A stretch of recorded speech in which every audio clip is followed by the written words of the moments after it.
Trump lance des attaques contre l'Iran plus puissantes que celles du 28 février en déployant toute sa force. Et l'ordre a été donné alors que le président américain se trouvait en Turquie lors du sommet de l'OTAN après que 3 navires commerciaux ont été touchés dans le détroit d'Ormuz. Le commandement central des États-Unis a lancé une série de bombardements contre des structures militaires liées au régime iranien dans le sud de l'Iran, frappant des zones autour de Bandar, Bandar Abbas, Sirik et l'île de Cachemire. Selon des informations divulguées par les autorités américaines et la presse internationale, la riposte est survenue après que des navires civils transportant du pétrole et du gaz naturel ont quitté le golfe Persique en direction du golfe d'Oman et ont été la cible d'attaques attribuées à l'Iran. Le message politique est lourd. Donald Trump n'a pas accepté que Téhéran teste le cessez-le-feu, menace des équipages innocents et considère une route internationale comme la propriété de la garde révolutionnaire. Ce qui a commencé comme une provocation en mer s'est transformé en une punition aérienne contre des défenses, des radars, des missiles, des drones et des ports utilisés pour faire pression sur la navigation. Le plus grand défi, le plus grand adversaire auquel nous faisons face en ce moment. Pat Hegseth doit également se rendre en Israël, où il aura des entretiens avec Benjamin Netanyahou et Israel Katz, en précisant que Washington et Jérusalem coordonnent la prochaine phase de la pression.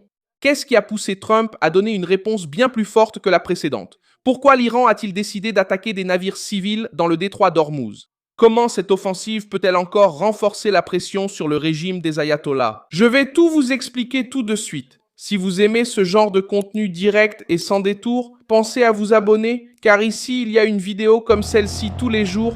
Bois. Boy. Boy.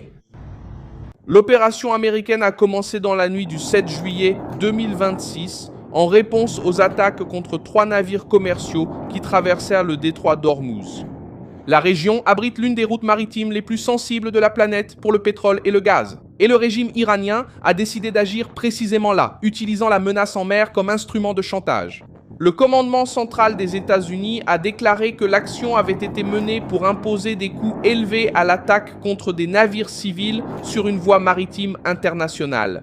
C'était une réponse militaire et politique. L'Iran a attaqué en mer, Trump a répondu sur le territoire utilisé par le régime pour maintenir cette pression. La liste des cibles montre que Washington n'a pas traité l'affaire comme un incident mineur. Des responsables américains, cités par la presse, ont déclaré que les attaques visaient des systèmes de défense aérienne, de surveillance côtière, des missiles solaires, des positions de missiles de croisière anti-navires, des plateformes de lancement de drones et des installations portuaires. Cela montre que la réponse n'était pas uniquement symbolique.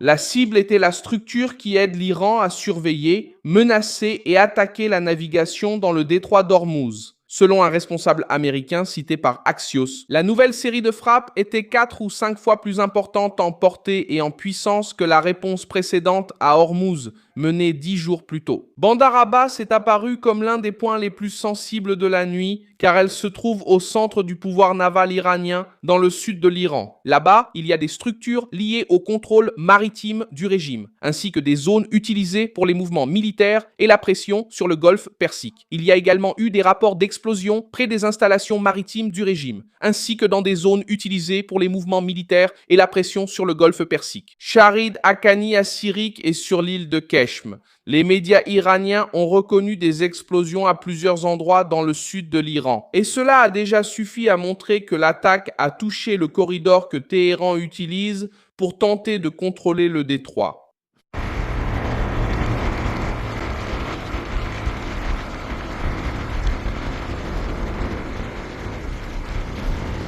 Dans les informations qui circulent, l'aéroport de Bandar Abbas a également attiré l'attention pour avoir soi-disant abrité une figure importante du régime.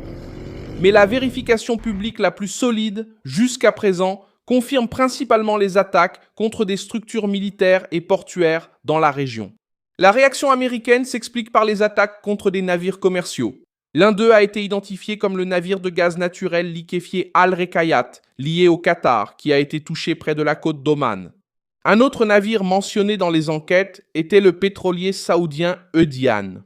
Les autorités du Qatar et de l'Arabie saoudite ont tenu l'Iran pour responsable et ont considéré les attaques comme une menace directe à la navigation internationale et à l'approvisionnement en énergie. Ce point est important car le régime iranien a tenté de faire croire qu'il contrôle le passage et peut imposer des conditions aux navires. Mais le détroit d'Ormuz n'appartient pas à la garde révolutionnaire, c'est une route internationale. Elle est utilisée par des civils, des entreprises et des nations qui ne peuvent pas être prises en otage par un régime armé. Donald Trump a autorisé la riposte alors qu'il se trouvait en Turquie lors du sommet de l'OTAN. La réunion a réuni des membres clés du gouvernement américain, dont Pete Hegseth, Marco Rubio, Scott Bessent et le général Dan Kane. L'image est claire. Le président n'a pas traité l'agression comme un simple incident diplomatique. Il a réuni la défense, la diplomatie, le trésor et le commandement militaire à la même table. C'est là que la pression est devenue totale. Au même moment où les avions américains frappaient le sud de l'Iran, le département du Trésor retirait l'autorisation qui permettait la vente temporaire de pétrole iranien. L'autorisation avait été accordée pour 60 jours et elle a maintenant été coupée avec une date de fin fixée au 17 juillet. La sanction financière est lourde, le pétrole reste une source majeure de revenus pour le régime iranien et la suspension de l'autorisation touche justement la trésorerie qui soutient l'appareil de pouvoir des ayatollahs. Après l'annonce, le prix du pétrole a augmenté de plus de 5%, montrant que le monde a compris l'ampleur du risque. Netanyahou avait déjà déclaré à CNN que, malgré des divergences occasionnelles, lui et Trump étaient alignés sur les grandes questions concernant l'Iran. Cela renforce l'idée que la réponse américaine n'est pas restée isolée. Cela renforce le fait qu'Israël considère le régime iranien comme une menace directe, notamment en raison de l'action de la garde révolutionnaire et des groupes liés à Téhéran dans la région. Lorsque Washington fait appel à son secrétaire à la défense et renforce encore davantage le dialogue avec Jérusalem, le régime comprend que la pression peut s'accentuer sur plusieurs fronts. Le sud du Liban est également passé sous surveillance car la tension avec le Hezbollah reste liée au même axe iranien. La veille, Reuters a rapporté une attaque israélienne à Nabatieh, dans le sud du Liban, au milieu de l'instabilité à la frontière. Cela aide à expliquer pourquoi la réponse contre l'Iran ne peut pas être considérée uniquement comme un épisode maritime. Téhéran utilise des navires, des milices, des drones, des missiles et la pression diplomatique comme élément d'une même stratégie. Le problème pour le régime, c'est que Trump a répondu exactement là où la provocation est née, la capacité militaire utilisée pour cette menace. Des rapports non confirmés ont également circulé concernant des instructions préliminaires visant à bloquer tout le trafic dans le détroit d'Ormuz. Des rapports faisaient état d'un hors-bord des gardiens de la révolution en flammes dans le port de Sirik. Téhéran a tenté de donner l'impression qu'il pouvait fermer le robinet du commerce mondial. La réponse américaine a envoyé un autre signal. Toute tentative de prendre Ormuz en otage pourrait coûter cher et la facture pourrait tomber sur les radars, les ports, les drones, les bases militaires côtières, sur l'argent même du pétrole iranien. La nuit s'est terminée avec des incendies aperçus à Bandar Abbas, des explosions enregistrées dans le couloir sud de l'Iran et la garde révolutionnaire recevant le message le plus dur depuis la nouvelle vague de tensions à Ormuz. Le régime iranien a voulu tester le cessez-le-feu en attaquant des navires civils et en essayant de mesurer jusqu'où Trump irait. La réponse a consisté en des bombardements, des sanctions et une coordination avec Israël.